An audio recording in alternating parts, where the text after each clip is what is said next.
What is this audiobook about? Hello, and thank you for purchasing this audiobook. And we are about to discover many new things that are happening in our daily life. We earn and spend money every single day, and in this audiobook, I will help you analyze how exactly we do that. I am interested in this topic not only because money is an important part of our life, but also because I have many new insights into this topic. All money-related ideas I have faced in the past seemed a bit superficial and vague to me. I was quite incapable of reaching the core essence of the topic, and furthermore, they were limited in practical application. Some of the applications seemed dry, some of them appeared to be contradictory, and some were even too esoteric and unexplainable using common sense. I felt that a certain system to put everything in place was needed. I am a deep thinker, and I was seeking a transparent and solid system that would enable me to find answers for all money-related questions. Once I have a very clear understanding of how everything works, it is so much easier to make decisions. I studied and held seminars on the topic of money for many years and had some paradigmatic breakthroughs in my thinking. There have been 3 key moments of insight which turned my understanding of money by 180 degrees. After these revelations, the whole concept of money all of a sudden seemed novel and fresh, and answers to seemingly impossible questions appeared right in front of me. Consequently, I have decided to record this audiobook and share with you my insight. I hope you enjoy it and learn many new things. I intuitively sensed that something else, something much more powerful, was hiding beneath the act of purchasing. When the bottom line of basic needs is crossed, and we have everything we require to feel comfortable in a society, we start trying to blindly satisfy some other needs from deep within us. We buy more and more stuff, and it seems that it is never enough. Even the stuff we just bought somehow has not satisfied those unknown desires we had. We cannot identify our deeper needs, and that costs us a lot of money, because we can't find ways to satisfy those needs, and so spend money habitually. By understanding our core needs and how we try to satisfy them, you will save yourself a lot of time, energy, and of course, money. You will know yourself and feel more in control of what is happening in your wallet.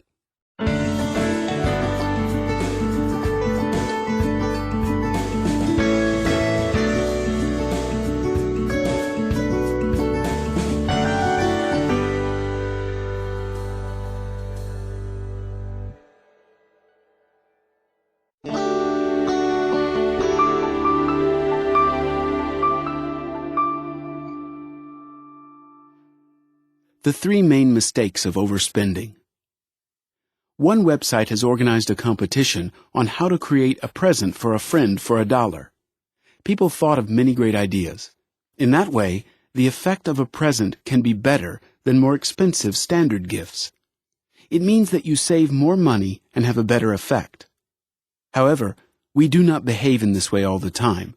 When we are buying a gift, behavioral habits and stereotypes of thinking are triggered. We always shop with our internal scales, and our selection criterion are rarely stable, rational, and useful to us. Everything depends on what we have available. If we have one sort of variety, we use one set of buying rules. If we have another sort of variety, we use another set of rules. We think that a gift is a trifle, and we don't save money on it. People tend to think that this is not the kind of purchase where we should save money. It is not appropriate to save on gifts, we say. Why? Because the gift involves relations. If we buy for ourselves, we save money because we have an identity of what we are and what stuff is appropriate for us. We more easily lower the standards for ourselves if no one is watching. If I buy something that will be related to others, my second identity of better me triggers, and it is about what I project about myself to society. And when we are showing ourselves for others, we tend to show our better side. We can talk about more examples here, but long story short, we apply different rules for different purchases. We are very rationally minded and save every penny on small everyday purchases, but we spend big when others are watching. I would say that there are 3 main cases when people overspend. First, we spend more if it is somehow related to others, if others will see and judge our stuff, cars, clothes, and accessories. if we buy a gift or want to make an impression. A guy can overspend on a date if he wants to make an impression. If I am celebrating my birthday, I will overspend a bit because I want to have fun with my friends. The more we are visible to others, the more we care about what stuff we have, the more we overspend trying to show the better me. The second case is when we buy stuff rarely and don't have enough information about it. It is too difficult for us to understand how stuff works. We don't know that business and what rules there are. Because we buy rarely, we haven't collected data, and basically we overpay for lack of knowledge and lack of know-how. If I buy something for the first time, I usually overspend. I watched myself overspending for car repair. The car was very simple to fix, but that breakdown happens very rarely, and I didn't have the know-how of how to fix it. Now I could do it on my own, but at that time I had to overpay a lot. So watch carefully when buying something for the first time. And the third case when we overpay a lot is if we are in a hurry. We rush and don't have time to look for the best deal, so we take the first option. Even more, if we encounter an experienced salesman who sees that we are in a hurry, he raises the price instantly. When I review my silliest buying mistakes, I usually have found that it is one of these three. I wanted to show my better side, I bought something for the first time, or I was in a hurry.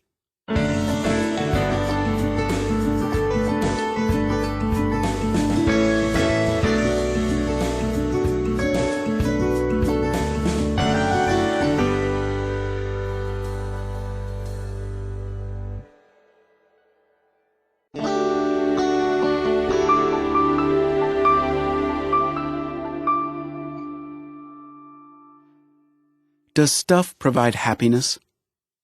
Some people think that money and stuff have powerful energy, and they give us happiness and other positive emotions. This idea is formed by authors who write about money and mystify it. Thanks to those who write things such as money is power, money is energy, money is the sign of destiny, we have such a belief. If money can have energy and power, so stuff also should have immaterial characteristics.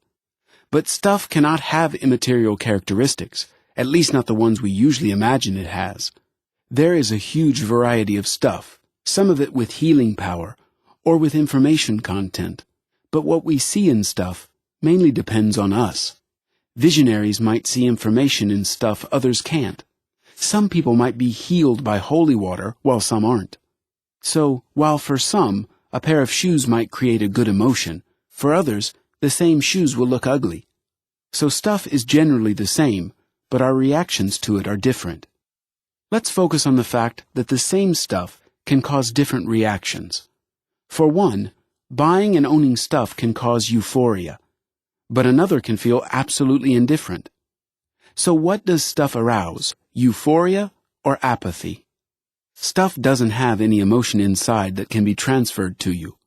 More likely, we associate various inner feelings with stuff that is around us. We see stuff differently. We put on our favorite shoes, and if our attention is directed to the shoes, we are happy, but if our attention goes somewhere else, happiness dissolves. But you can look back to your shoes, and your mood is up again. Different stuff generates different emotions. Also, you can generate emotions yourself, thinking about your holiday or family or remembering some pleasant events. All these memories can generate the same sort of satisfaction and sense of good emotions. When we need more good emotions, we forget to think about those pleasant memories or people. But if we wear nice shoes, they always remind us about it because we spot shoes very often. So they trigger good emotions more often than our thinking about holidays or our favorite ice cream. Ice cream might be unavailable, but shoes are available. Stuff works as a reminder because it is material and visible. If you had a picture from your holiday and looked at it as often as you look at your shoes, it would also give you good emotions. If we accept the idea that the same stuff might cause different reactions, it means that it is not the stuff that generates happiness, because if the same stuff can be very appreciated by some and totally ignored by others, then it is not the stuff that generates happiness. Remember Columbus, who traded glass for gold with locals when he first came to America. For the locals, gold was just a stone. In their mind, it didn't have much value. So stuff itself cannot create value. Value is created in our minds. Stuff itself cannot provide us with value or happiness because stuff doesn't have those features. Value and happiness are created in our minds. Happiness should be sought in our mind, not in trying to buy more stuff. Stuff can trigger your mindset, and because of that, it can create positive emotions. So stuff awakens our emotions more often when it is near us and it is more visible. Stuff can affect other people's emotions without any effort. Stuff can create emotions instantly because everyone has eyes and can see stuff. But it will create emotions, happiness, and so on, only for those people who have the proper mindset for that. If I don't like gold, you can try to sell it to me even at a huge discount, and I won't buy it, because in my mind, I just don't like gold. One more example. Let's say a guy wants to leave a good impression on a date. He can wear a nice watch, and his date will notice the watch. Also, he can tell about his holidays and what a wonderful place he visits every year and what activities he does there. So he can make the same good impression in two different ways. He can show what good stuff he has, or he can talk about the good time he has. We buy stuff not only because of its functions, but also due to our reaction to it. Our emotions change, and one of our demands is to experience variety. Sometimes we buy things, but sometimes we buy a reaction. Maybe we don't need more furniture, but we like the feelings connected to the process of buying. We just want to feel the emotion which we felt when we bought that thing earlier. For instance, you buy a fresh roll because you like its smell. This smell reminds you of childhood when your mother baked rolls. Maybe you were not hungry, but you were affected by the smell and you bought that emotion. Certainly, things soon get boring and reactions to them get weaker. For example, we often buy shoes, clothes, or accessories. You can have a full closet of clothes, but it won't be enough. You enjoy the process of choosing and trying on and the reaction of other people. If you are emotionally hungry, you won't stop buying. Every season, shops offer new colors or some tiny details change and we buy again. The intellect rationalizes what we buy because it is new and looks a tiny bit different. But more likely, we buy because we enjoy the process. Stuff itself doesn't have the power to satisfy emotional needs. Sales theories say that people buy due to emotions, but they don't reveal the fact that stuff can't satisfy emotional needs. Otherwise, all capitalism would not make sense. Why do we produce so much stuff if stuff cannot fully satisfy our emotional needs? Why do we work all day producing stuff that is not making us happier or more fulfilled? Consuming is like an addictive game. Anyone who is invited will enjoy this game and live in an illusion. We probably have 100 times more stuff compared with our parents or grandparents. But to live a rich, emotional life is much more difficult. Satisfaction of emotional appetites is more subtle because it requires education and effort. It is not enough just to have money. Can you go to a shop and buy 1 kilo of love? We want it so much, and there is no place where we can buy it. So we buy thousands of other things thinking it will bring more love and well-being to life. We are bored of the functions of stuff. For example, you want to go somewhere. Many people can help you to realize this function. We can go by bus, taxi, metro, bike, or your own car. To satisfy this functional demand is easy, to travel from point A to B. But for us, it isn't enough. We want, together with function, to satisfy our emotional demands. We want a comfortable and luxurious ride, with as good a car as possible, and we want others to see our ride and our car. So our ride becomes not only a ride from point A to point B, but it also might become a tool for satisfying emotional needs. We buy new stuff because it changes our mindset a bit. We learn something new. I got a tablet computer with a multi-touch display, so I learned many new things. I had some very nice experiences working with a computer in a new way. New stuff helps us to experience those new emotions. We feel more vivid, energetic, and attractive to others and ourselves. A person wearing fashionable clothes or accessories attracts the attention of others to him and wakes the emotions of others. But emotions are awoken due to the idea of the creative designer and not due to the stuff he bought. We are stimulated by a new idea. Without ideas, there wouldn't be stuff. A person wearing fashionable clothes wears not only the stuff, but another person's talent and ideas. Without ideas, fashionable clothes wouldn't be fashionable. A stone isn't cute and valuable, but when a sculptor touches it with ideas and experience, he produces something that makes us admire it. Everything that is made is a product of the most energetic, productive, and creative people. In consuming their product, we try to show that we are as good as those creative people. Everything that we use is the creative work of other people. When you look at a painting, its worth isn't it itself, but rather the most valuable thing is the person who created it and his talent. We don't see that every product hides other people behind it. Imagine you are a light bulb, but the light is so weak and only the middle of the room is bright. Our consciousness also sees stuff, but can't see people standing beyond stuff because they are somewhere in the dark. As we don't see these people, we have some kind of fetish for stuff and believe stuff can give the same feelings as people give to each other. What we want to get by consuming products, we can get directly from other people.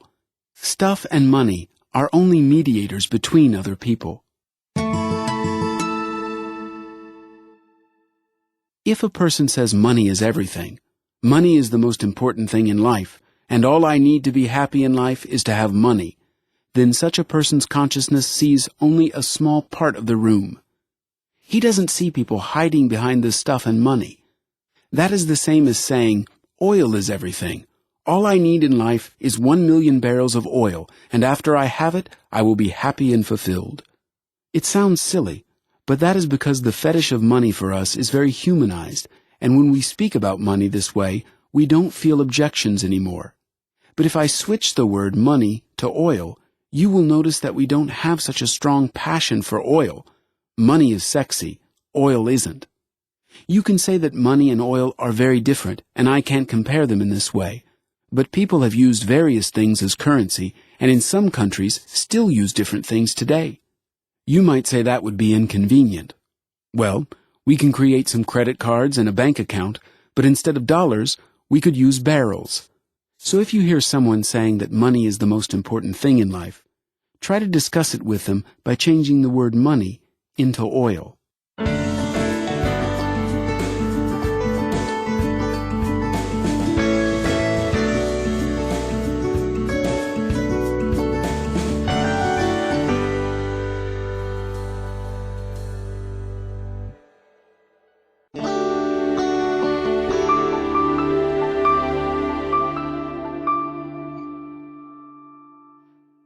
Do we get what we pay for? We buy lots of stuff, but is it worth it? We buy partly emotionally, partly rationally, and we apply different rules for different purchases. Sometimes those rules lack logic.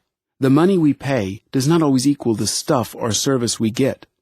For example, say I pay $10,000 and go on an exotic trip, but after eating some local food, I get diarrhea and spend the rest of the 2 weeks in bed.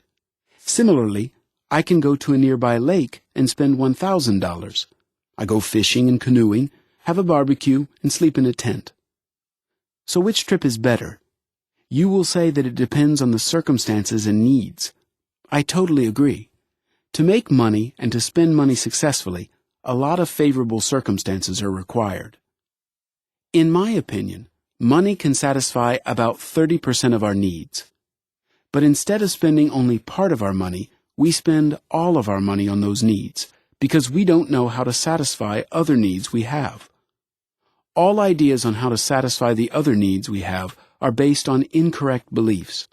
For example, our need for status and reputation results in buying brand-name shirts instead of plain shirts. We don't want an old-fashioned cell phone, we want a high-tech one. So we overspend, and while we overspend, we have the illusion that the additional money we pay satisfies our other needs, On the surface, yes, but actually, no. Most of our desires are emotional, and things cannot satisfy our emotional needs. Their effect is superficial, and therefore, they only create an illusion for a short time. That is why we buy and buy repeatedly. We do not know any other way to satisfy those emotional desires. All of us want some sort of comfort in life. However, will that additional comfort, which we want to get for additional money, be worth the discomfort we feel working extra hours? The more discomfort we feel at work, the more we want to catch up and pamper ourselves. We work hard making money using our intellect, and spend money easily on the weekend using our emotions. We are divided creatures. We have emotions and intellect, and we are influenced by both. So we make money with intellect and spend money with emotions.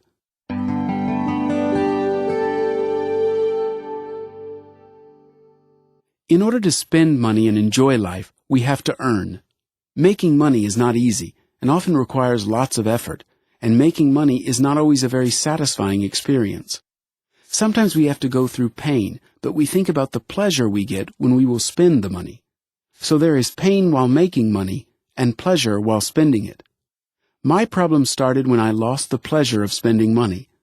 I had the very serious dilemma of why should I work hard if I won't get pleasure later spending money? Basically, this dilemma woke my curiosity, and I started to investigate and finally come up with this book. So what if in reality we experience more pain than pleasure? And our pleasure mainly is based on illusions. For example, you go to a nightclub where the music is loud and you can't speak with others normally, the ventilation is poor, and the club is full of smoke, and everybody around is drunk, and I'm supposed to feel happy and imagine that I am having a good time. Many advertisements promise happiness if you buy their stuff, but do you really get that happiness? Our consumption habits are based on many illusions and incorrect beliefs. And as you probably have noticed, all of this book is about how to get rid of those illusions. One of the most popular incorrect beliefs is, if I pay more, I get more. While we use only one currency to measure our life, we limit ourselves and don't have an objective view. It is very hard to count our inner dissatisfaction in terms of money because we count only satisfaction in terms of money. Let's compare two satisfying experiences. One of them is a full-body massage, the other is a ticket to your favorite opera. Usually, we compare value for money, pleasure for money.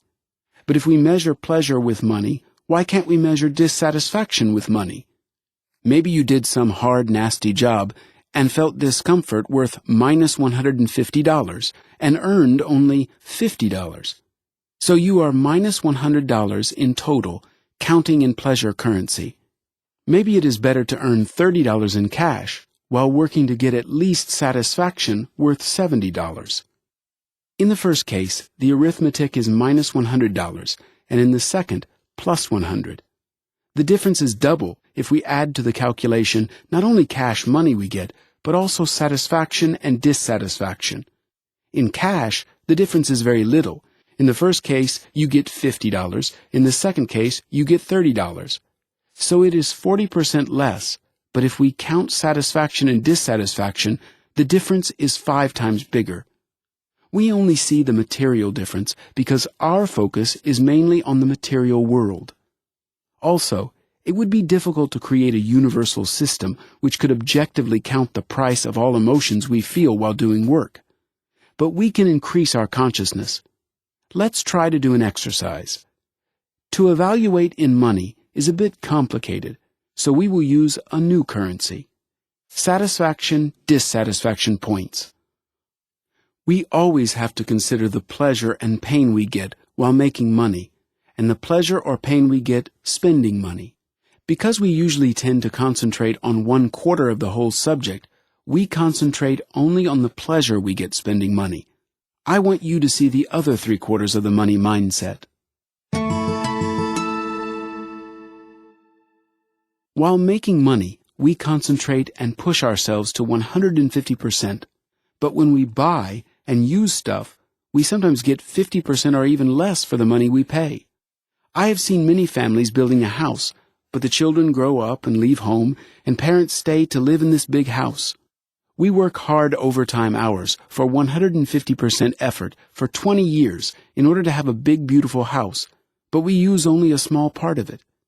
Yes, some spaces of the house we use occasionally, but as I say, you can't sit on 2 couches at the same time. So if you have 10 couches in your house, you use only 10% of it. You buy a brand new car, you work hard with 150% effort, but you drive only a few thousand miles a year. I don't say we all live like that. I say some of us might live like that and waste precious time in our life buying stuff that we don't have time to use. We experience tension while we are making money and release tension while spending money. If we spent money with the same concentration and attention that we give to making money, our expenses would be many times lower.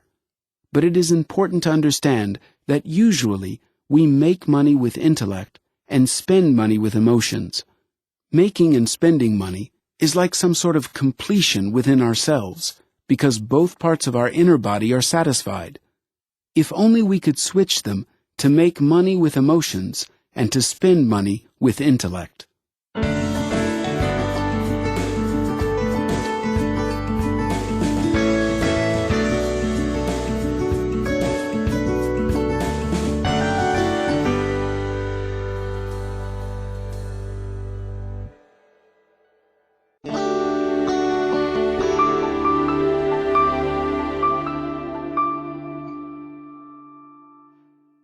Do we buy or give away money?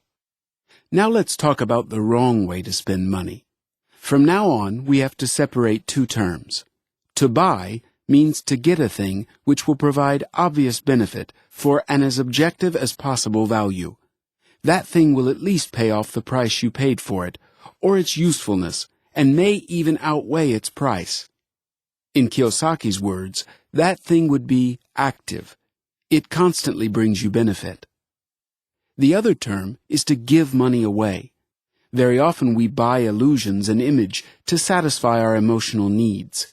We already made clear that we first of all buy status, reputation, and design. We need change, and the last thing we care about is the car's function to take us from point A to point B. The only thing that pays off is the car's function. We overpay some sum of money just because its design is better. Explain to me how the design pays off. If you put a sum of money in a bank, you get interest. If a car is well made, you have to spend less money for its repairs, so you save some money. This is a real and tangible benefit. But what benefit do you get from design? Only emotional satisfaction. We pay for beauty.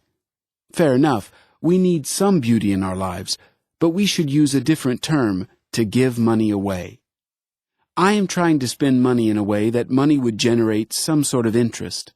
Pretty design is a pleasure for the eye, but I want to remind you that basic emotional needs have to be satisfied in other ways, and those ways require effort, education, self-analysis, and decisions.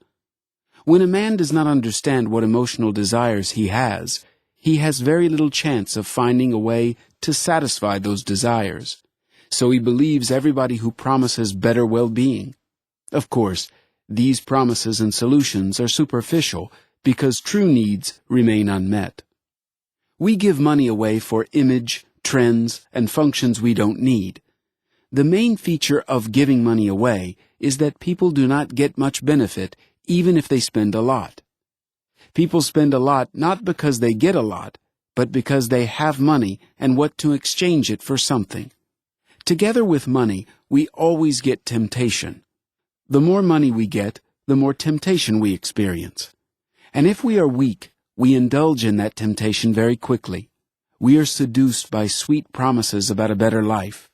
Probably you know that feeling of temptation when you can't stop thinking about how to spend money, and all that stuff that was not available becomes available. We feel like a small child who entered a toy shop. When we have money, our emotions become impatient. They start to whisper, well, maybe my needs will be satisfied now. Maybe this more expensive thing will provide me feelings which I was dreaming about for a long time. The needs and wishes that we kept repressed for a very long time now awaken and overwhelm us. We spend money because we don't control emotions and lack positive emotions. Let me remind you that there is always some inner problem inside you that appeared in early age and still burdens your consciousness. Sometimes it surfaces and we feel weak or bad about ourselves, unloved, and all those sorts of things. It constantly burns inside, and we have to constantly feed ourselves with good emotions. So we go and buy something that instantly brings more respect to us. But if this respect isn't maintained from outside, we soon will look for new stuff. If our inner problem is low, we feel good about ourselves. We are busy, and life is beautiful even without stuff. Even if we don't get those good emotions when buying, at least we enjoy the sweet illusion that our life is becoming better somehow. Illusionists trick you, but it is so fun to be tricked. The same with buying stuff. We don't get that better life, but it is so fun to be tricked.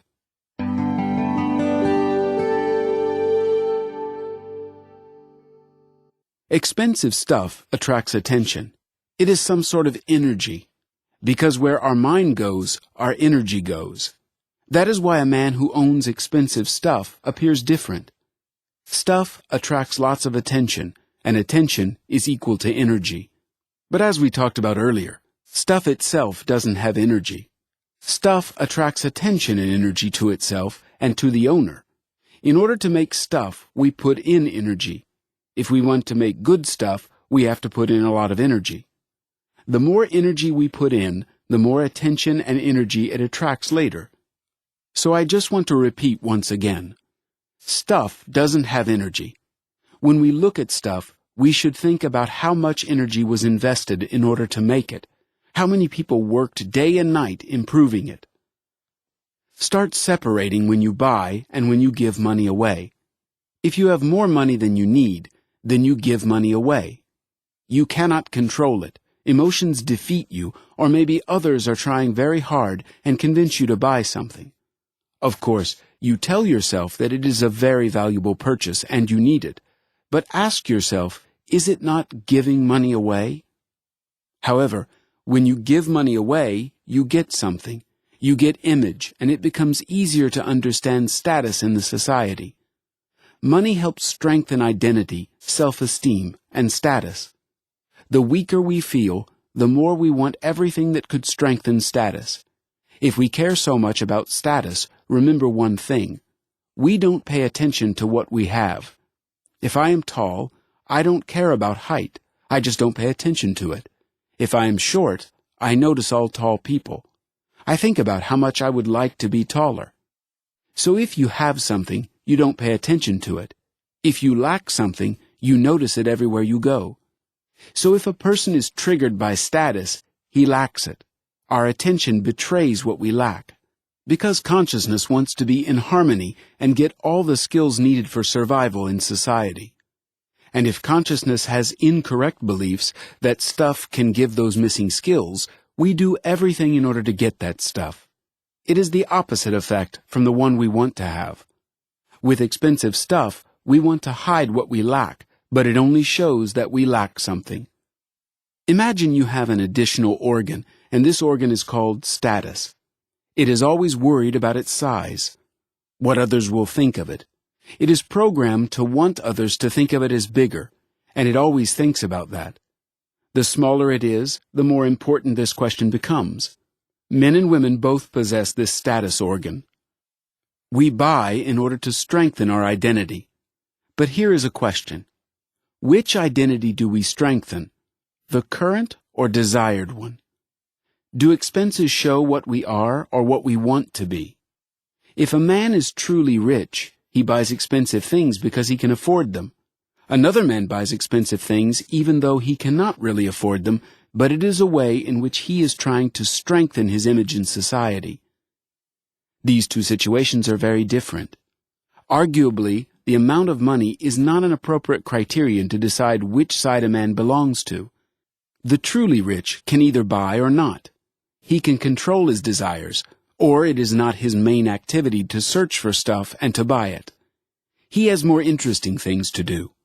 So who is richer? The one who has more money but has doubts about his identity and spends money in order to strengthen it? Or the one who maybe has less money but is sure of himself and does what he loves to do and of course makes money from what he does? This is a question for you to think about. Other criteria that help us separate buying from giving money away is your answer to the question, what will happen if I don't buy stuff? If you can name at least one reasonable argument, then fair enough, go ahead and buy. But if your answer is, nothing will happen, probably you are just giving money away. Most of the time we are giving money away.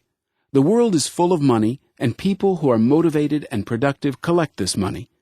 That is all. There is nothing mysterious about becoming rich. Be active, productive, and have high status.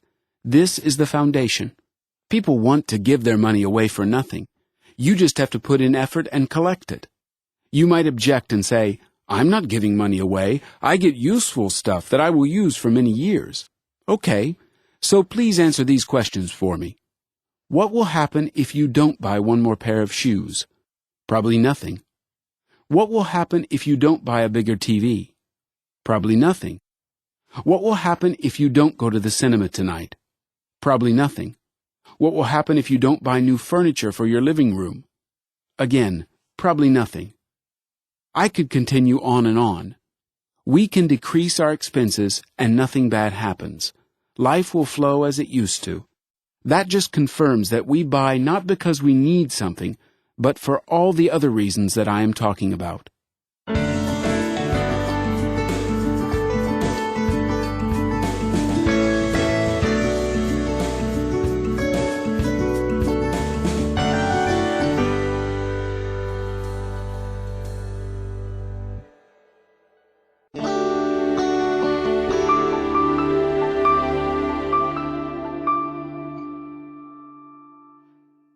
We are afraid of being last. Imagine how you would feel if you came to a high school reunion after 20 years with the oldest and rustiest car. What shame you would feel. To avoid that emotion, people work many hours, ruin their health, their relationships, and everything else that can be ruined just to avoid that kind of shame at all costs. When it is said that people buy because of emotions, it is not said what emotions exactly. Have in mind that one of those emotions is shame. We buy not because we want shame, we buy because we want to avoid shame. Shame is an emotion. According to Meridian Therapies, emotion is energy flowing through your body. That energy usually rises up unconsciously, and it is hard for us to control it. Intellect can decrease it a little bit. For example, if you own an old car, your intellect often tries to calm the rising emotion. The intellect tries to explain emotion and says, I don't feel comfortable in this car. Maybe no one will notice me driving it. It is just a car. I have done so many important things in my life that I could be proud of. But that explanation usually can't calm down the emotion, and emotion rises, creating inner discomfort, and finally we try to get rid of the old car and get a better one. But getting a better car won't sort out the problem because there are always newer and better cars on the road. Shame is an uncontrolled bodily reaction that triggers in certain circumstances. If it is difficult for you to control your emotions, including shame, that kills status. High-status people usually have well-developed emotional intellect. It simply means that they can control their own emotions. They feel comfortable no matter what happens, no matter how they are dressed or what stuff they have. It drains energy to project status for others when you fight shame or other emotions inside of you. My advice would be to develop emotional intellect, to learn to control them. Stuff strengthens status. I come to a farm, put on dirty shoes, and start to think, what is my status now? Am I a farmer or am I a CEO? Then you look back at your limousine and relax. Everything is all right. I'm the CEO of a company. This weekend I came to the farm to visit my relatives to do some work, but on Monday I will be a CEO again. The more stuff we have, the easier it becomes to return to a higher status mindset. Stuff is more real than inner body to most of us. That is why we bind our status with stuff. People want to have a system that is clear and easy for everyone to understand in order to define people's status in society, and stuff works as a currency in this system. You have a flat with 2 rooms, and I have a flat with 4 rooms. Everything becomes clear instantly which of us is doing better in life. Of course, status is given to people not just for money alone. It can be given for accomplishments. There are many people who are not rich, but are well known and respected. However, the more stuff there is, the more real everything looks in our mind. That is why we often give away money for the stuff we don't need, just to strengthen our status, to remind ourselves what we have achieved, who we are, and who we want to be. As we grow and change, we change the stuff around us. People buy that mysterious something that will make them look better in front of others, and that something is a mix of status and reputation, but as they don't know the difference between those two, they don't know that it is impossible to buy reputation. If I have some kind of power or possess other advantages which others do not have, then I automatically have status, but it does not mean that I have reputation.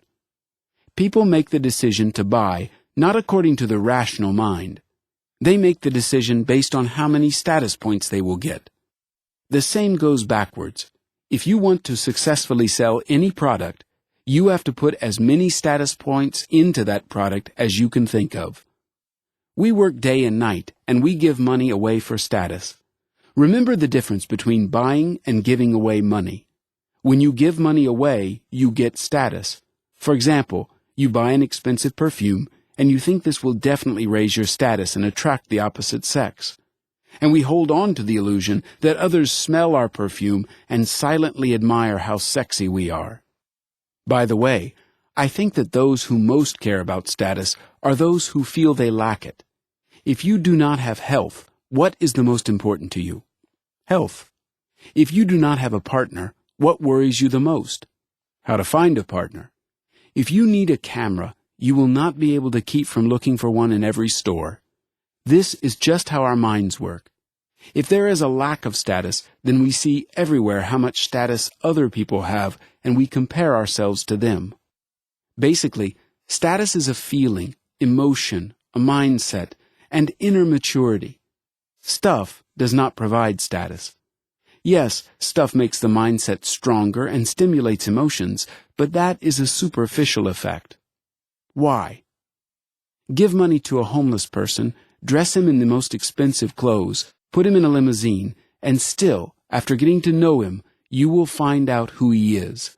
Money won't hide his true self, and vice versa. Put the dirtiest clothes on a high-status man, and he will feel and look great.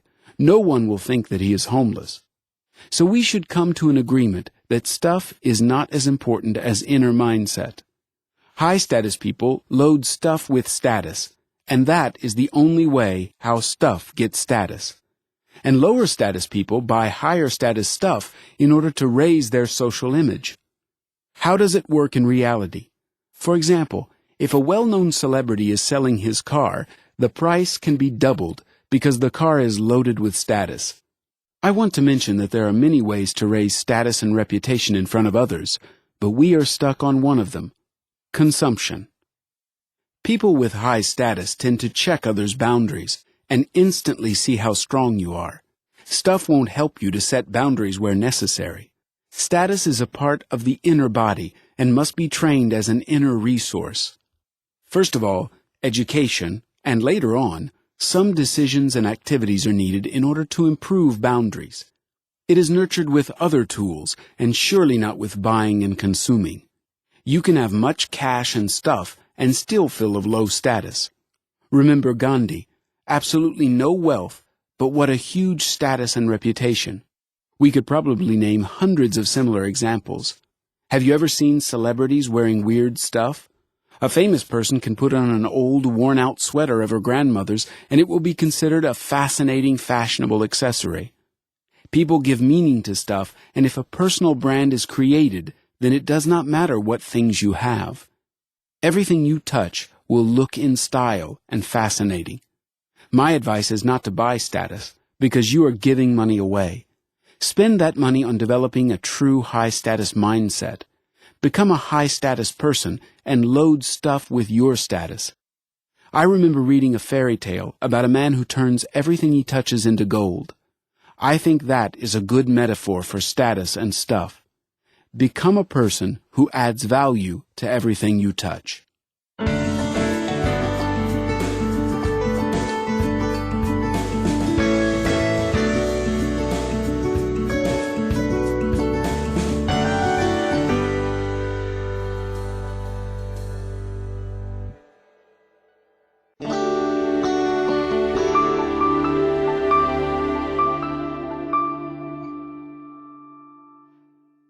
The Christmas tree effect.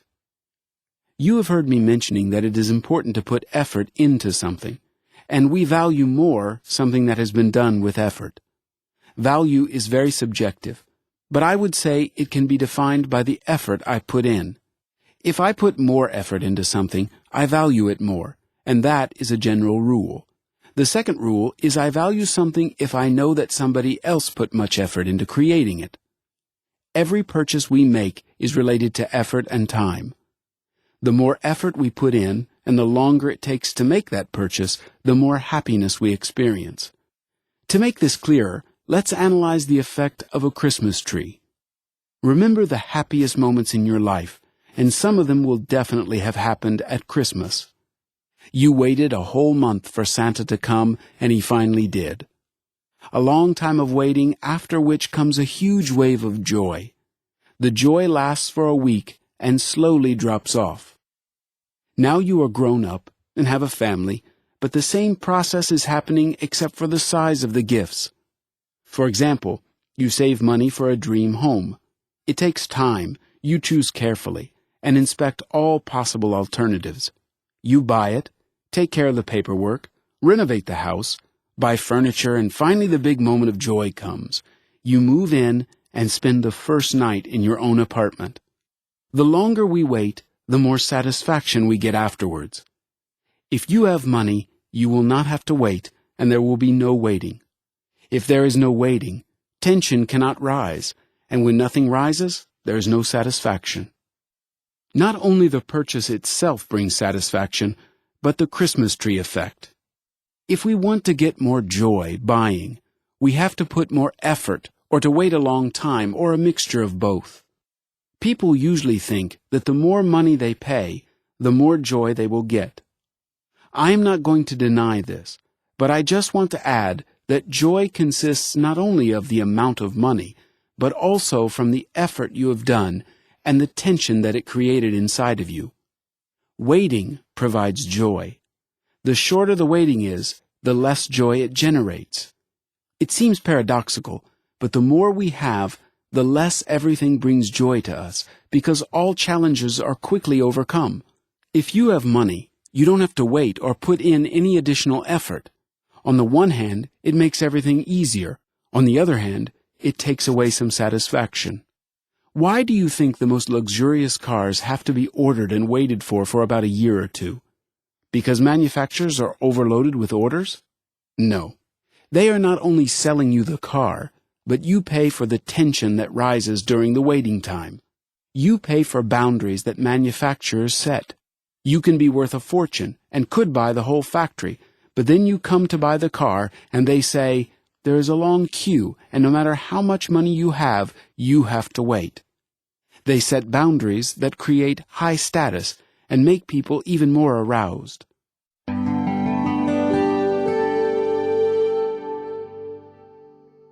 To buy something is easy, but to experience new emotions is a bit bigger challenge.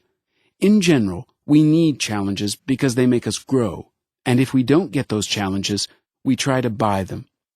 We buy expensive stuff in order to get more thrill and excitement. We set challenges for ourselves to buy something, and also we create challenges for ourselves that are not related to stuff. We want to improve and we want to do something better, to learn something, not because of others, but for ourselves. Those kinds of challenges are not affected by money. It means that even if you have money, that won't help you to perform better. If you throw yourself a challenge to quit smoking, money won't help you there. This challenge cannot be affected with money. Rich people get everything they desire quickly, so they have to buy more expensive stuff because it requires more effort and more time. That generates more emotions. Buying a clock for $50,000 or $50,000 stimulates the mind differently. Both clocks will perform their function fine, but a clock worth $50 is simply not stimulating enough. That is why a more expensive clock will have a lot of additions which are not really necessary for a clock, for example, gold, diamonds, or dinosaur fossils inside. Are they necessary for the clock? They are not necessary and have nothing to do with the clock's function, but you need to somehow explain to the intellect why you are spending 1,000 times more money. Intellect does not understand that the desire to buy and have is generated by emotion, and of course, the intellect has to explain that emotion somehow. When it is explained that the clock is encrusted with diamonds and gold, the intellect has something to justify such a price. When buying stuff requires more effort and time, it adds more value to the stuff. So a Christmas tree consists of 5 steps. Everybody can imagine what the tree's shape is like. It is a big triangle. You can also imagine a mountain with a sharp peak. Our journey to the mountain begins on the left side. We will split the whole journey into 5 stages. The first stage. An idea appears that you need something. It is connected with possibilities which we talked about previously. As long as you do not know that you can get something, you do not need it. But if a thing appears, the desire to have it will appear. Until you have seen those pretty sneakers in a mall, you were satisfied with the old ones, but now you can't stop thinking about the new ones. The second stage. We are already little by little climbing the mountain. We start the analysis, searches for a better price or a discount, inner dialogues, and self-persuasion that I really need that. If a thing is truly needed, then we buy it quickly without any hesitation. It is precisely hesitation that can be the indicator which shows you if you really need that thing. If you hesitate, and the more you hesitate, the more it is likely that you do not really need that thing. But we believe that life will be better with those new sneakers, and we feel like we are worth those sneakers because we did this or did that. We look for more argumentation, and of course we find it. Pay attention to very small details. We look for reasons why we need that, why we deserve that, or we set goals for ourselves. If I do this job, I will reward myself with those sneakers. That clearly shows that we pamper ourselves with purchases. We treat our bad inner feeling. We are hooked on the illusion that stuff will make life better, and this illusion is supported by our inner lack. And our intellect has no other option but to find the arguments of why we should buy. The third stage, the mountain's peak, the buying process, culmination, opening, trying, using stuff for the first time, reading the instructions, and the inner joy that I finally have it. The fourth stage, we are going down from the mountain and feel pleasant relief. We get used to the new thing. It provides less and less good emotions. We use it more and more carelessly. The nurturing we gave to ourselves is disappearing because it was superficial. The fifth stage, the journey has ended. We do not use that thing anymore, and so we forget it, sell it, and start looking for new stuff. Just like the Christmas tree that gave you so much joy before Christmas. We decorated it, and it was in the center of our attention, but after a few weeks, we took it to the trash without any second thoughts. The same happens with much of our stuff. We use, have fun, and get rid of it. We repeat this process countless times. But there is some stuff which we gladly use for many years. That stuff satisfies our needs much better. Maybe that stuff brings back many good memories, awakens good emotions, performs its function very well, or has many status points. If stuff's impact is not a superficial one, we can use it for a very long time. Probably emotions tied to that are still feeding us.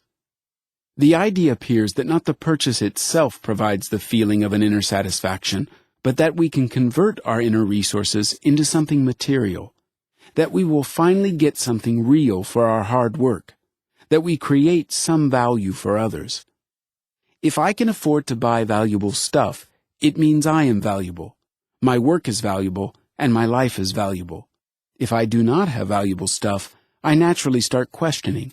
Maybe I and my life are not very valuable.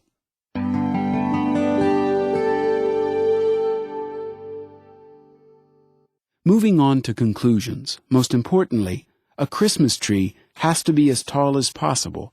Getting ready for the thing's purchase, or stage 2, has to raise as much tension as possible, and if the process of purchasing is special, then during the journey to the mountain's peak, we feel the greatest joy because the tension gets stronger and stronger.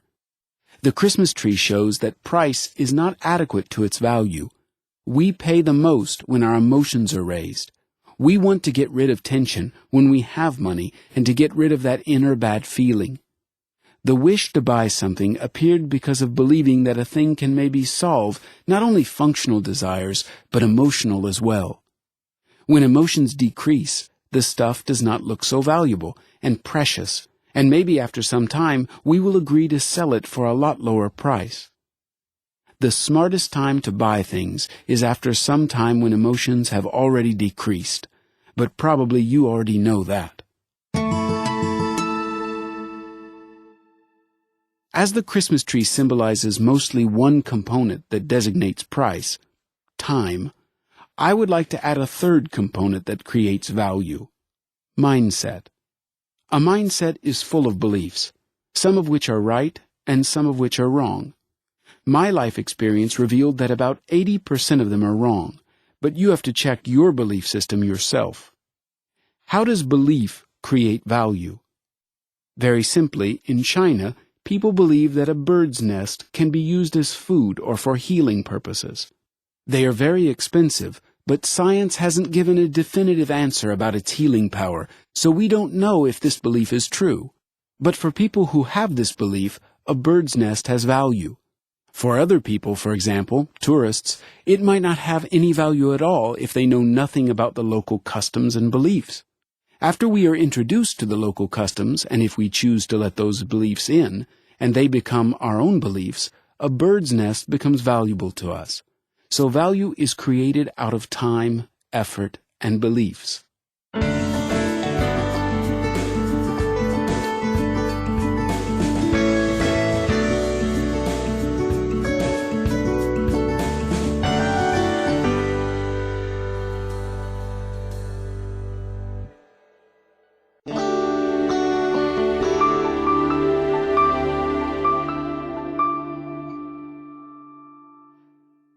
Experiment. We used to hang four-legged trophies that we had shot on a wall. Now we place trophies with 4 wheels in a garage. A 4-wheel in a garage is constantly visited by its master, just like a horse in a stable. The master checks if the hooves are inflated, the skin is clean, and various liquids are filled enough. And with pleasure, works at it with a vacuum cleaner and washes the outside. The 4-wheel animal repays its master with its purring or roaring engine sound.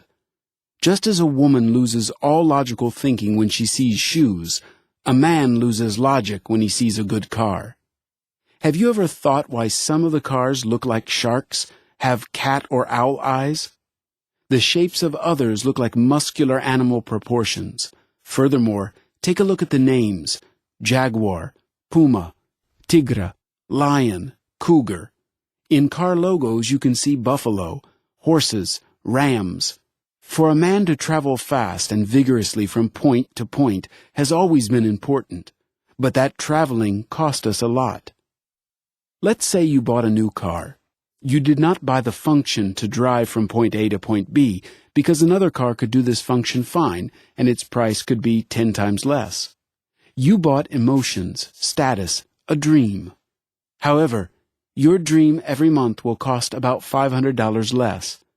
If you don't believe it, look on the internet for any new car and the same model only 1 year older.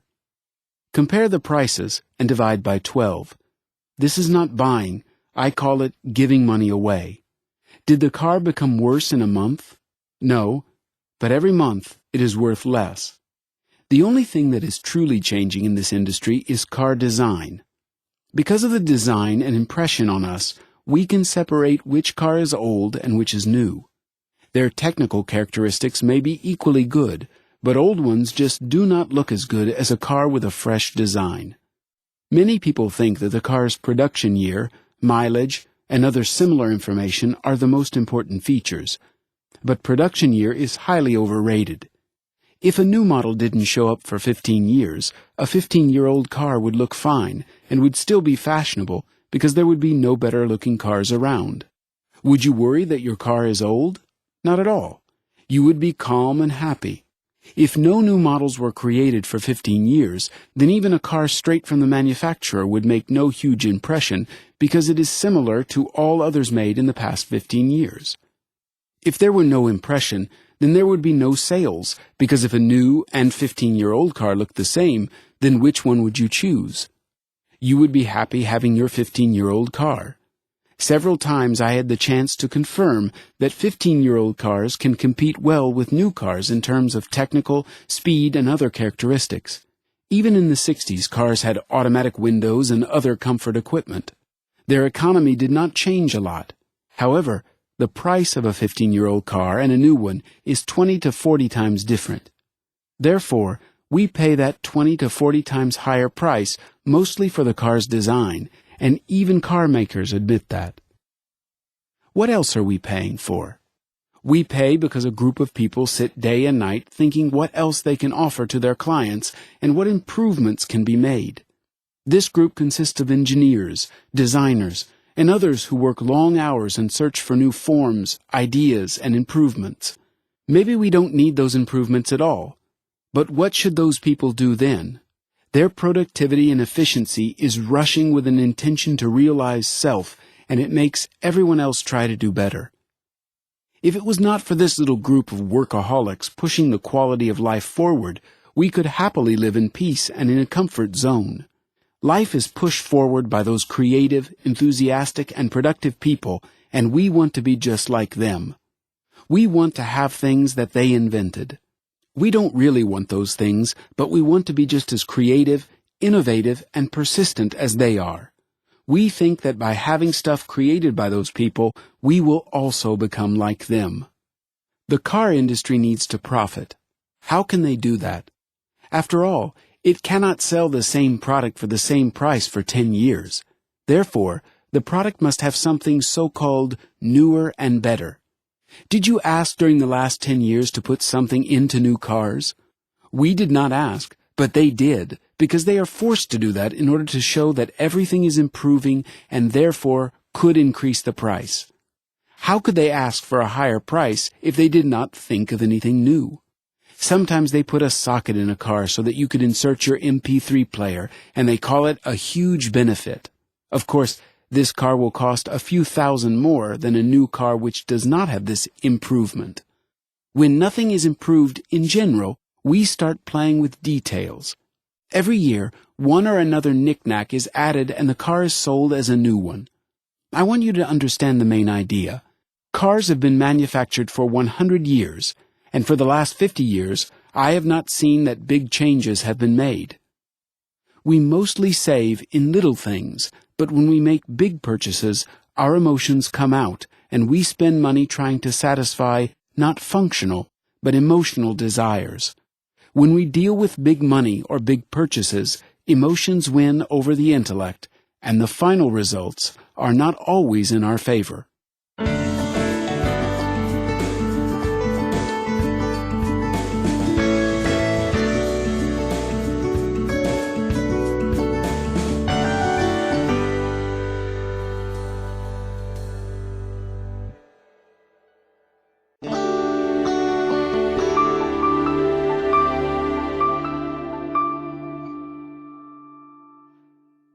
I want a new car. A good car is a dream of many people. However, is this dream a rational one? I want to provide you a little more perspective, seeing and thinking from another point of view. I have studied 150 posters on the internet and 2 popular but different class cars. The first car has been produced for 20 years and is considered a luxury class car. This new car costs around $300,000. Now the most interesting part. After the first 7 years, its price dropped by a factor of 10, from 300,000 to 30,000. After 20 years, its price dropped by 100 times to 3,000. Visually, the drop looks quite drastic. The second car is a medium-class car. This new car costs 60,000, or 5 times less than the luxury one. The fall is not so sharp, but still, after 10 years, its price dropped by 6 times, and after 20 years, 88 times. Here are the numbers. After 10 years, its price is 12,000, and after 20 years, 700. Talk about fuel economy entertains me a lot when I hear people saying that they buy a new car because it consumes less fuel. Yes, it's true it consumes 1 liter less, but let's do the calculation of how much is saved on fuel and how much is lost on depreciation. I count that if you buy a new mid-size car that uses 20% less fuel, it takes 60 years to pay off on fuel economy compared to a 10-year-old car. So the question is, to buy a 10-year-old car or to buy a new car that uses 20% less fuel? You can buy a new one, but the fuel is not the argument, because it would take 60 years to feel that economy. Yes, the intellect rationalizes that fuel saving is the main criteria, but basically, we buy it because of status, or because we simply can afford it. We consider expenses for fuel, service, parts, and insurance, but rarely how much we lose because of depreciation. But depreciation happens not because the car's technical condition becomes 10 times worse and its price dropped tenfold. The price dropped because of design depreciation. The outer look is not fresh anymore. It doesn't make an impression for others. That is why the price falls. Would you invest in stocks or real estate if its future worth's curve looks like this? Yes, we can think of many arguments that a new car is safer, blah, blah, blah, but I think that safety is measured by the speed you drive and not the car's price. If you want to live a rich life, you must not fail while making big purchases. Would you invest in a stock fund when its future graphic shows an obvious and steady downward trend? Most probably not. This is the part where we have enough smarts. But when we spend money on a new car, we can tell anything just to avoid the thought that no matter how good this car is, it will lose at least 15% of its worth in the following year. We do not invest in a stock fund whose price is dropping 15% every year, but we do invest in such a car. And these decisions are made in one and the same head. What confusion! As I told you earlier, we apply very different rules for money and buying stuff. If we buy stock shares, we expect at least a 10% increase and choose very carefully. When we buy a car, we try to ignore the fact that its value drops 10 to 20% a year, and we consider it a good investment.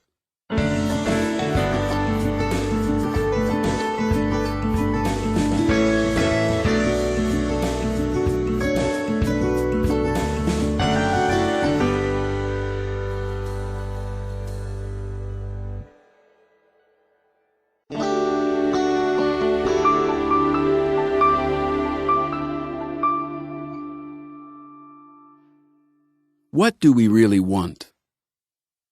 We continue to explain that we buy to satisfy not functional needs but emotional ones.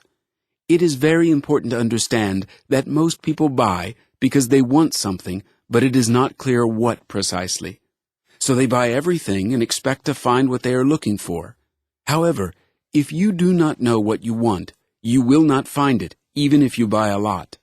The less you know of yourself, the greater chance that you will spend your money and will not satisfy your needs.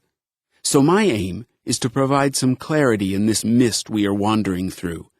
If understanding of needs is superficial, everything we buy will provide only superficial benefit. If you don't really know how to train in a gym, exercise will only provide little benefit. The more knowledge you have about how to train, how your body works, and how food affects the body, the quicker you will get the desired results. The same goes for buying stuff. The better you understand which desires you satisfy by spending money, the easier it becomes to make correct decisions. Money is one of the tools to reach goals, and I have many goals in life.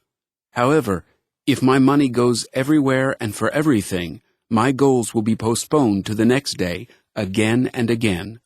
So what are our desires? Challenges and adventures. We want and we like to overcome challenges. In most cases, purchasing becomes a challenge. It seems like sellers are throwing us challenges saying, "Can you afford my stuff?" And of course we want to say, "Of course I can." We like challenges because after we complete them, we feel stronger, better, and improved. We want to complete them and feel the joy of victory. If challenges did not exist, life would be without spice. We would not feel that we are growing and becoming stronger. We also want to experience adventure.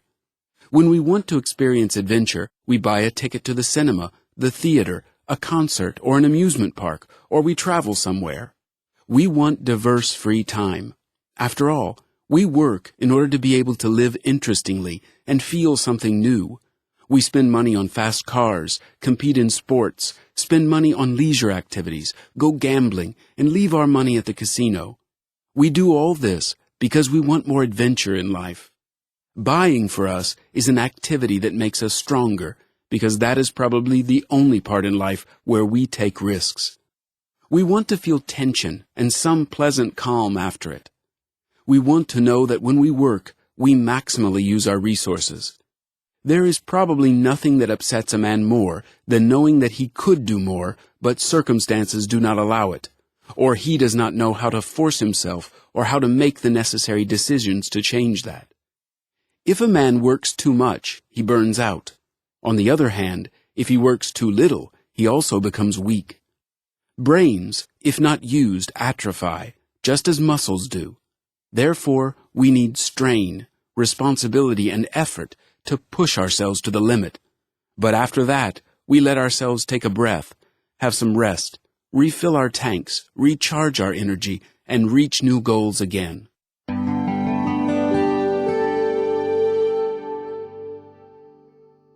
Stroking. We also want to get attention, love, and intimacy. These desires can only be satisfied by other people, and therefore we buy everything that could make people show us attention and love.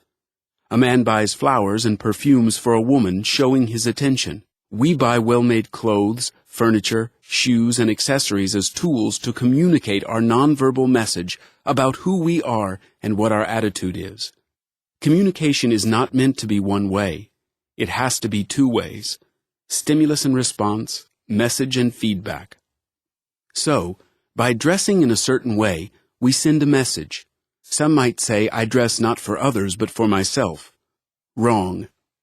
Have you ever seen a woman who puts on full makeup and dresses in her finest clothes to watch TV at home? If we are alone, we never primp. We primp only if we know that we will meet other people.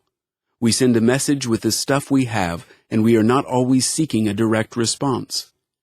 Sometimes it is enough for us to have an imaginary response. We imagine how people react to our stuff, and that gives us a feeling of getting, to use a term from transactional analysis theory, a stroke. I dress up in my best suit and imagine that people are thinking in their minds, what a cool guy, how well he is dressed. And that thought makes me feel great. I don't need them to actually say that. Of course, if someone were to compliment me, that would strengthen the stroking.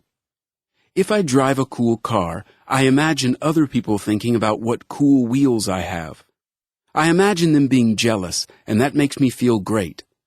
Different messages we create with our stuff generates different answers. Even though we only imagine those answers, it is still very important.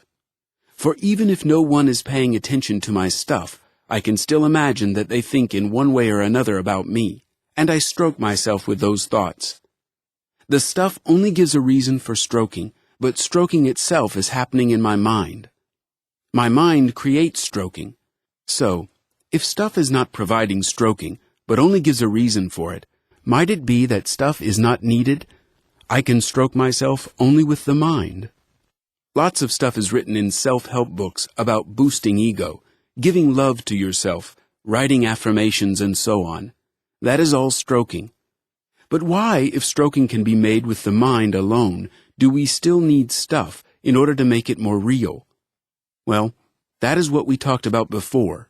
We are material creatures. We have minds, but we also have a body, and we are very dependent on stuff because it helps us to survive. So, in all actions we perform, stuff has to be involved, even though those actions could be completed without stuff. We want reputation, status, everything that boosts our ego. We pay money for addictions such as alcohol or smoking because we want to pamper ourselves, to give some stroking. Inner peace and safety. We also want stability and peace. We want to sit down and taste that new coffee which we bought recently, light candles and incense. We go fishing probably not only to feel adventurous, but to feel peace. We go for a vacation to a distant hut.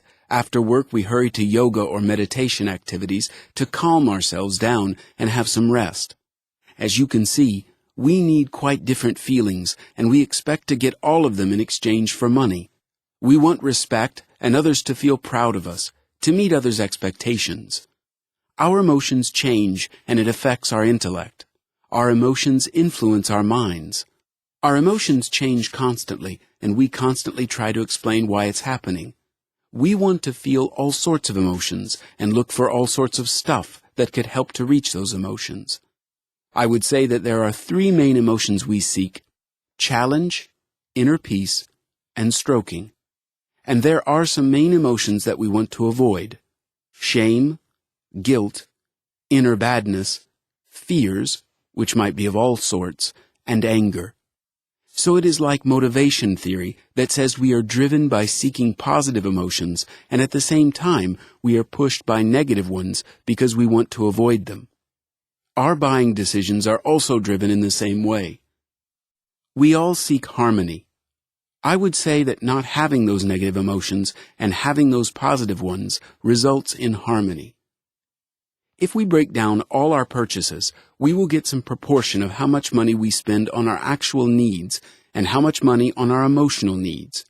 For some, it might look like 30% for rent, food, gas, medical care, and so on, and the remaining 70% for emotional needs. For others, 70% for living and 30% for emotional needs. What proportion might vary, but emotional needs might be satisfied by education and effort. No need to spend money on that.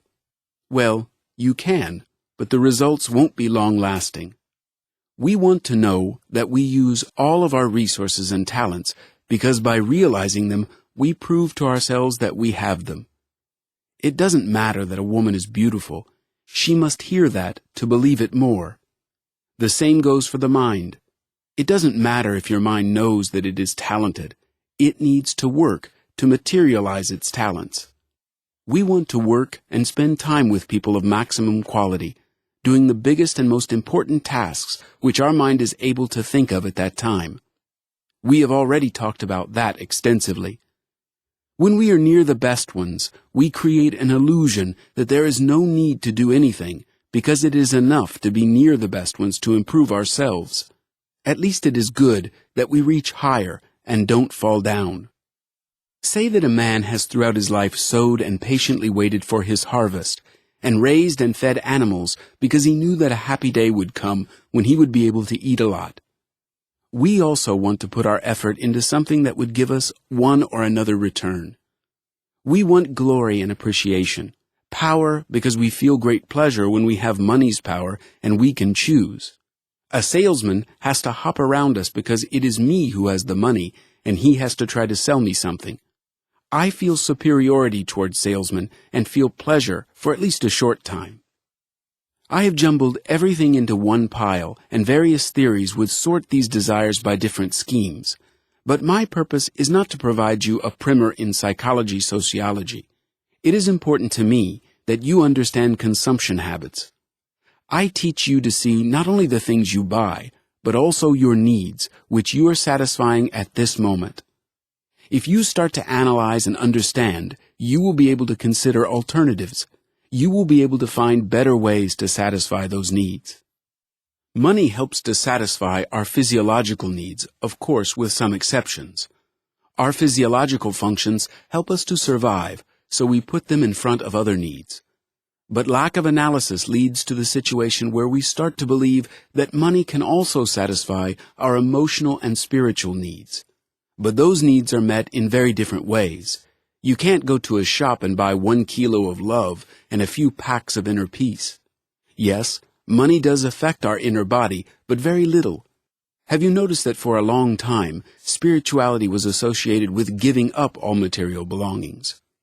A man who dedicates himself to spirituality should very clearly show that money cannot satisfy his inner needs, and that is why he abandons all stuff and money. This act only shows that his consciousness has already grown enough to understand this truth. As I probably mentioned before, the rational mind is very manipulative. The rational mind will give you some theories that spirituality and money can live together. There are many books and authors who speak about that. And that is also true. Both truths can be proven equally right. The only question is, which truth are you going to choose?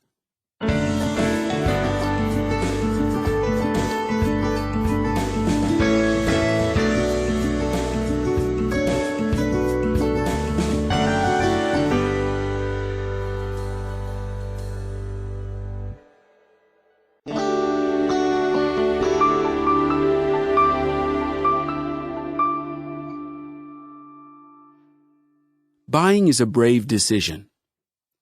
I want to examine a very interesting topic. How does buying help us grow psychologically? Before analyzing this, a bit of basic knowledge about decision-making is necessary.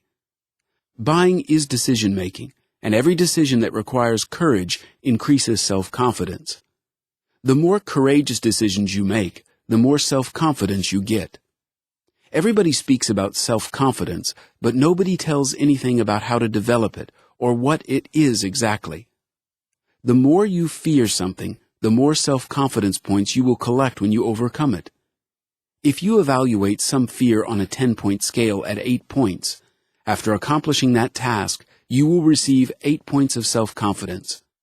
Firstly, measure the situation's difficulty and how many courage points you need to make it. The situation may be difficult not only because you are afraid, but because you have a lack of experience or knowledge. Maybe you feel anger, anxiety, or something else that makes the situation more complicated rather than fear. Anyway, overcoming those emotions requires courage.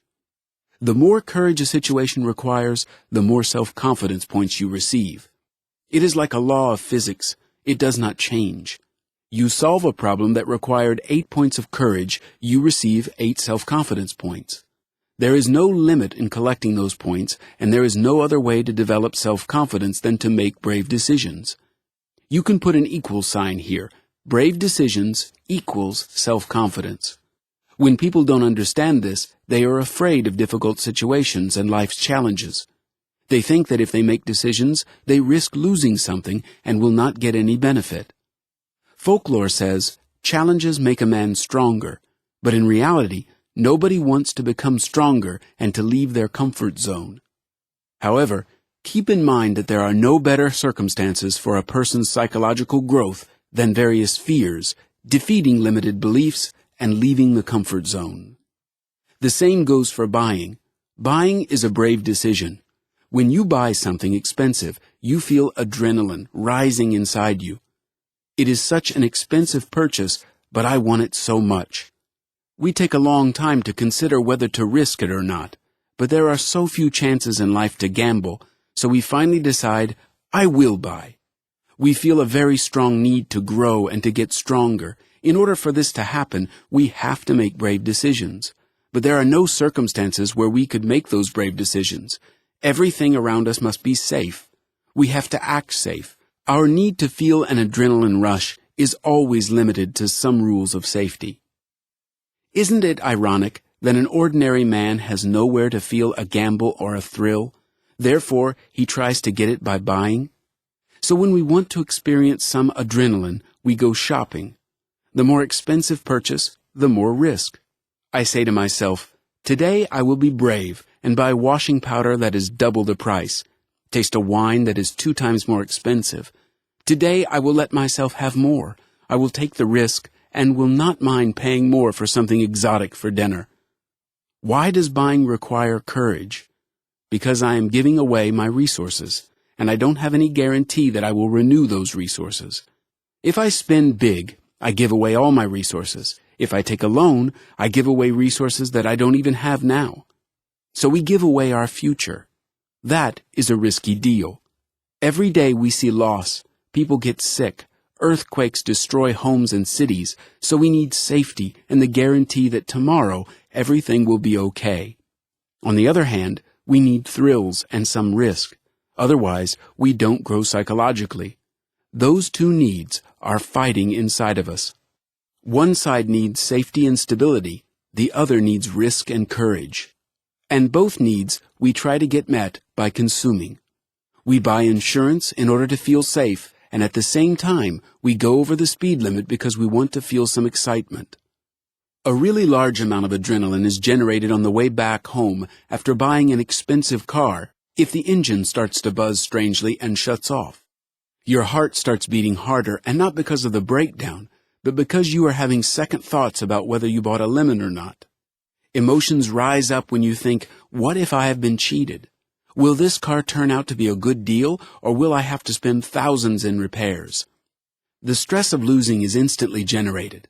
The same stress would be generated if you woke up in the morning and saw that your flat has been robbed, or someone stole your wallet in the street. We become used to risk, and we do what I call giving money away. The problem is that we choose to give money away of our own free will because we simply have nothing to do and are bored. Have you seen tourists shopping? That is the perfect example of how people spend money because they have nothing else to do. They lazily examine the goods, have a chat with the seller. They don't need another watch, t-shirt, shawl, cup, or carpet, but they buy this stuff because there is nothing else to do. They desperately look for new experiences, but can't find anything apart from buying more stuff. So we look for adventures, and where there is money, true adventure happens. I have heard a story about con artists who on the same day sold one piece of property to 15 different people and disappeared with the money. The few thieves managed to visit 15 different attorneys who confirmed the deal on the same day. People lost hundreds of thousands. The thieves' total profit was a few million. However, both sides felt an adrenaline rush. The buyers felt it when they found a good deal for a very good price. When emotions rise high, we quickly find a way to realize our idea. We become very creative. We find money, time, and everything else that is needed. Such a deal for such a price. A big purchase is a risky decision because you spend your savings, but you feel that it has to be done this way. That is why many people feel so bound to buying and consuming, because the same mechanism of making decision works in both cases. A mechanism that helps your personality grow. Risky and courageous decisions really influence psychological maturity. A man grows if he makes decisions, takes risks and responsibility, and learns from mistakes. Buying is risky because we give our resources without knowing if we will be able to regain them. Maybe tomorrow we will become sick with some deadly illness and we will be unable to work. We have to overcome anxiety about tomorrow and the stress of losing. When we buy, we want to feel risk. We want to test our abilities, how far we can go, and how much we can spend. This is a specific way to show bravery. To spend a big sum of money often requires courage or foolishness. We will not analyze the theme of foolishness because everything is already obvious. Maybe it is just worth mentioning that foolish decisions are made when emotions shut down intellect and it cannot function properly. It is important to understand that in this monotonous life, buying often becomes an action which we use to distract ourselves from monotony, to achieve and have something new and better, to record materially our improvement. This is the feeling that we got something beneficial and valuable, that we did something right. This is an inner resource, that pleasant satisfaction of psychological growth, and has nothing to do with buying stuff. In other words, it does not matter if you made a courageous decision and bought an expensive vase, or after a year of postponing it, you finally made a courageous decision and told your mom that you had broken her expensive beloved vase. In both cases, you will feel psychological growth because you made a brave decision. In one case, the brave decision was to buy, and in the other, to confess having done something wrong. It is just a false belief that we can only feel satisfaction by buying. We get satisfaction by growing our inner resources as well. They are uncountable in monetary terms. That is why we don't take them seriously. With money, everything is more clear. Money helps to calculate improvement. We don't have currency to measure our inner growth, but we have the currency to measure stuff. Most people believe the more expensive stuff I can afford, the better my life is, or the more money I make, the better person I am. But those beliefs are not necessarily true. When we buy, we get some confidence, and the expensive stuff we bought works as a reminder that we've made courageous decisions, that we led a courageous life, that we are not afraid of life's challenges. In other words, purchasing challenges. And we buy even if we do not need it, even if that exceeds our needs, even if the stuff brings even more expenses and requires additional time. We close our eyes and say, whatever happens, I am buying this stuff because I want to feel brave and overcome this buying challenge.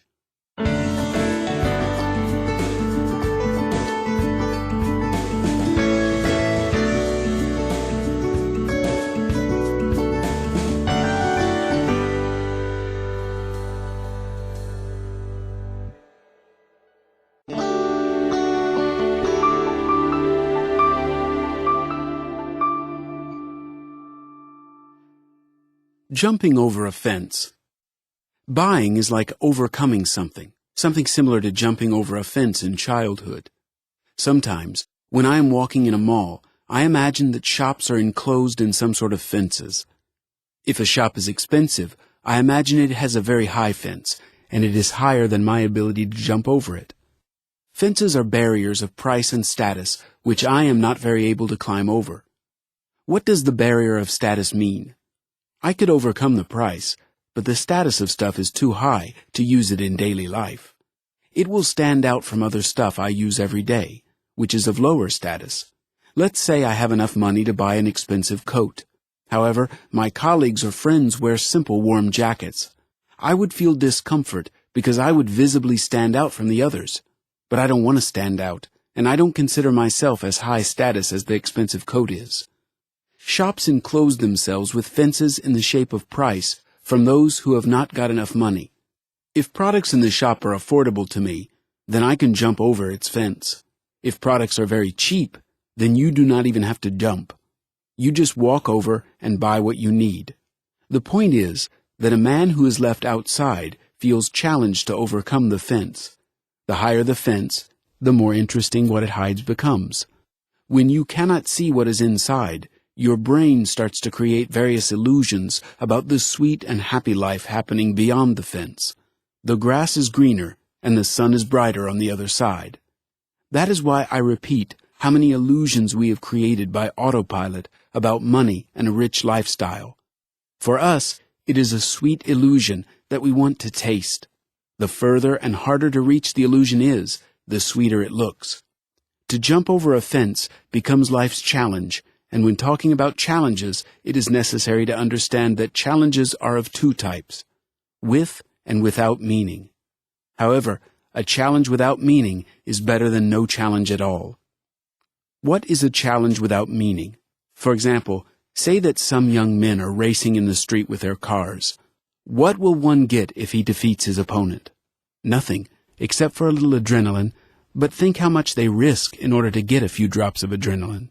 So this challenge has no meaning because you risk losing much more than what can be gained. But as I've mentioned previously, a challenge without meaning is better than a life without challenge. Of course, it would be ideal if you only posed yourself challenges which have meaning. In other words, whose challenges bring some benefit to your life. Nevertheless, to jump over a fence only for the fence's sake is a challenge without any meaning. See if reaching money has any meaning. If you are doing it to prove yourself something, all right, maybe it has meaning to you. We accept consumption and these meaningless challenges of consumption society willingly. Western society has a challenge to consume as much as it can. The greatest challenge for most countries is to increase their GDP. This is so because in this quite boring life, there is nothing more to do. Masses of people do not have a direction for their energy and creativity, so the only remaining thing is producing, buying, and owning stuff. If somebody leaves you outside the fence, your whole life's purpose becomes overcoming that fence and showing the world that you can. You can buy a leather handbag for $1,000, those shoes for $2,000, that telephone for $3,000, and so on. Remember childhood when we used to challenge each other in many ways. Ride on one wheel, ride down from that cliff, steal a few apples from a nearby garden. Even though sometimes those challenges were dangerous to our health and life, we did not want to give up. The same goes for money. In many cases, consumption is meaningless, but somehow we accept this life's challenge to earn as much money as possible, to own as much stuff as possible. Stuff and money wake up our minds and emotions. We have a belief that money and stuff will make our wishes come true. Shops are teasing us. Look how much nice stuff we have, but in order to get that, you have to overcome my fence. The buyer indirectly says, I will overcome your fence with my money muscles. He takes out his wallet and shows his strength, and that he can afford it. In school, we used to compete in physical strength by jumping over a pole, and in life, we compete in our skills to earn money. The more expensive stuff is, the more it triggers in us. The more we think about that. Firstly, we try to rationalize why it is so expensive and why we analyze features trying to understand the link between quality, features, and price. If everything seems logical, we convince ourselves that the price is right. But what triggers in us more deeply is the fact that someone was arrogant and cocky enough to ask that price. The challenge was made, and we feel like we can overcome the price and beat the challenge. If we can't, it creates frustration and constant anger. There are so many walls around me, but I can only overcome the lowest and weakest of them, buying the cheapest stuff. When someone tells me about buying an expensive camera, I feel dual emotions. On the one hand, I envy, and on the other hand, I feel disappointment in myself that I could not overcome such a barrier. Although at the same time, I am thinking, how silly, a good camera can be bought for half as much. I have emotional and rational reactions. The emotional one is envy and disappointment in myself, and the rational one is counting and considering other possible alternatives. The intellect tries to measure if it was a good deal. The intellect analyzes, and I can't stop thinking about it because emotions were triggered and emotions hold ideas. We cannot stop thinking about the purchase and torture ourselves until we buy a similar camera. And we don't buy a standard one, we want the expensive one. This is so because emotions appear before thoughts do. Emotions influence intellect a lot stronger than intellect influences emotions. Emotions are glued to us, and it is not that easy to get rid of them. But as soon as we do, we can detach ourselves from dependence on stuff. Because emotions no longer generate a need to buy stuff, we feel a need for stuff because of wrong beliefs in intellect. We think that stuff will solve our life's problems, and because we have emotions that support various beliefs and bad habits. So you have to decide whether to jump over the fence or not. If you feel like competing and want to prove to others something in order to have your ego flattered, then you will inevitably buy. You will try to attract attention by buying. Of course, nobody will understand your inner needs. Everybody will think that you are buying something because it is of good quality, has lots of useful functions, and so on. You will say the same, too, because you need to somehow rationalize your emotional needs. The funniest part is that most people will not buy a standard camera because if everybody else jumps over the fence by buying an expensive camera, then they must jump over it too. Nobody wants to be inferior to others. If all children jump over a fence, then of course you will run along and you will use your every last drop of energy to climb over.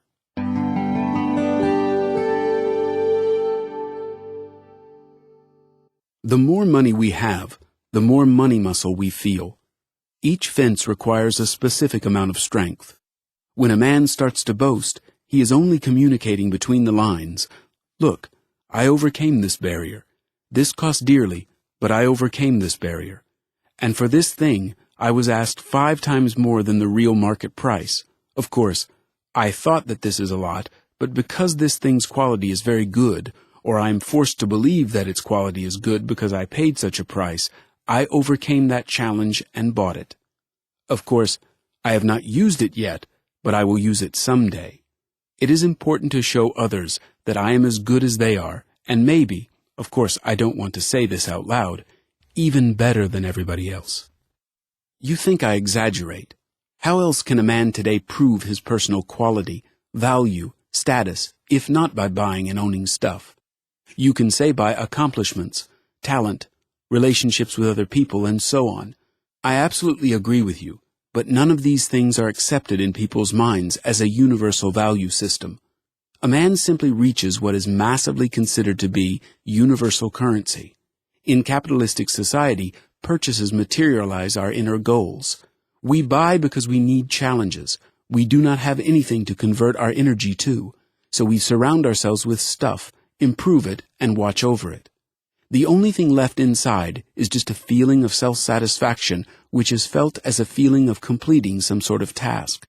Tension was rising. You were saving, working, doing something, looking for the best price and quality ratio, and after some time, you bought the stuff you wanted. You feel satisfaction, which mainly has nothing to do with stuff. Maybe you rationally enjoyed it, counted how much that thing will pay off. You wanted it for a very long time, and so on. But the point is that any mountain climber can feel that joy by finally reaching a mountain's peak after a month of planning and 2 weeks climbing. Even though he did not get anything material, he experienced exactly the same thing. He completed a challenge. He did not climb over a simple fence. He climbed over a whole mountain. Remember what I said earlier. The higher the Christmas tree, the better. Society constantly poses us various challenges. For example, everything is constantly getting more expensive. The tempo is rising. Newer and better things constantly appear around us, and if you do not know how to step aside and take a little break, you will be forced to play all your life this eternal game of challenges without having a minute to stop and take a break.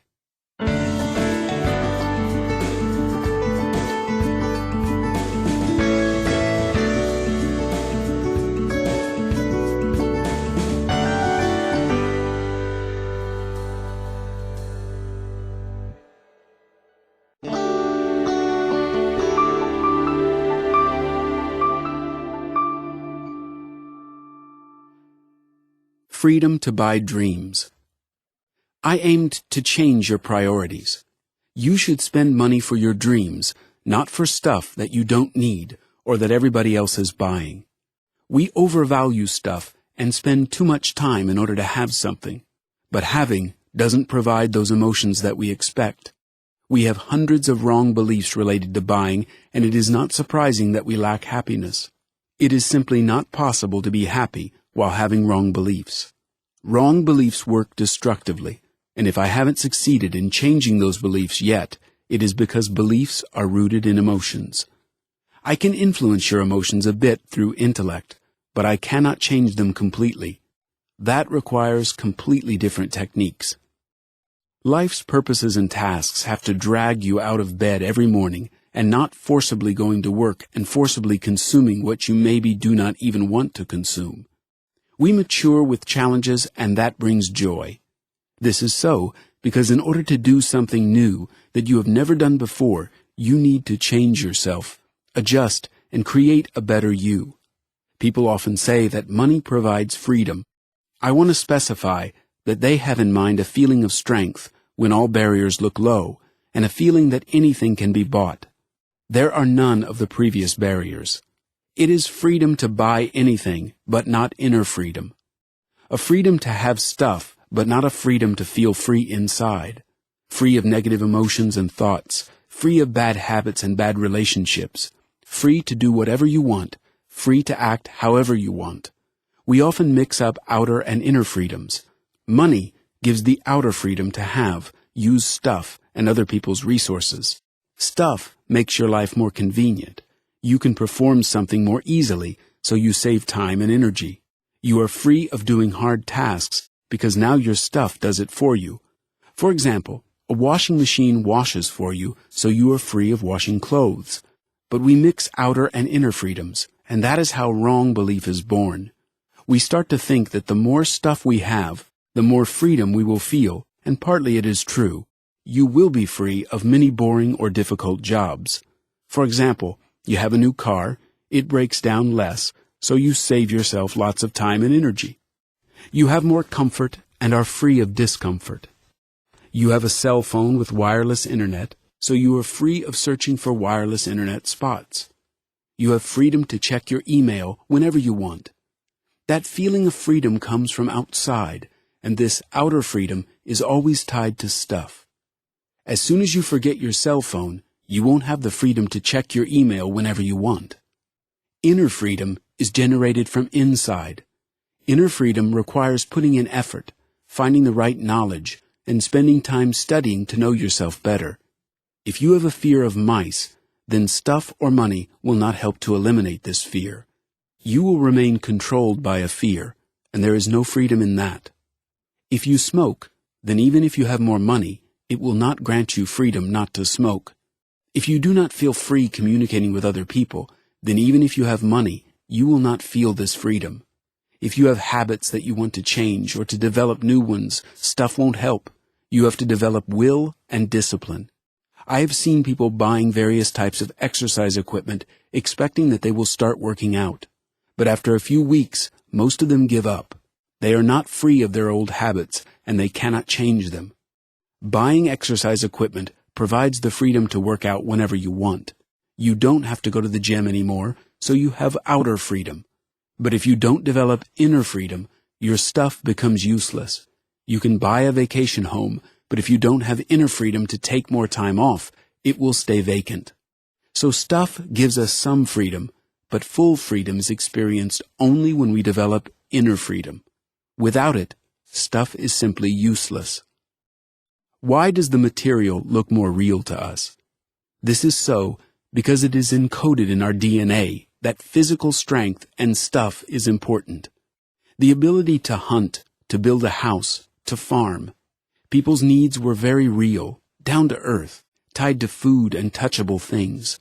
Not that long ago, people spent more than 90% of their time growing food. Only during the last century have our lives changed so much that we started to satisfy emotional and other needs because all of us already have basic needs met. Many major things have changed, but changes in our minds are late. People have not understood the inner body's rules yet. Because of inertia, we apply the same rules to our inner body as we apply to stuff. But the same rules do not work here. Today, more than ever, we can have fun, party, spend time for intellectual activities, but in our minds and understanding, a certain power of inertia remains, and we give priorities to material and touchable things. You could spend money to travel around the world or to buy a new car. We choose the new car. We don't want to pay attention to the fact that it will lose 20% of its value every year. To buy a new car requires much less effort than to plan a journey around the world. Also, we don't feel free to turn off autopilot and leave our daily routine for half a year or more. That is why we put this wish on our list of goals and leave it for better days. So this is what I'm trying to change. I want to show you that most goals can be reached with prioritizing money differently. You have to understand how you spend your money today and to start changing those habits in a way that helps you reach yours and not other people's goals. Every time you spend money on something that you actually don't really need, you help other people to reach their goals. Your spending habits are the key to your dreams. If you don't move closer to your dreams, it is probably not because you lack money. It is because you don't handle your money in life as well as you could. I hope you enjoyed my thoughts and insights. Spending money wisely is a huge topic, and it has never been as important as it is today. I will continue this topic, and it is going to be updated. At least 3 CDs are going to follow this audio program. In the following CDs, I'm going to consider human transactions more closely, how we communicate with each other, and how it affects buying. I will tell you about the evolution of ego and status, how our ego state is related to buying, and what sort of needs our ego stimulates. How we create meaning around us with stuff. How we reflect our inner body outside with the help of stuff.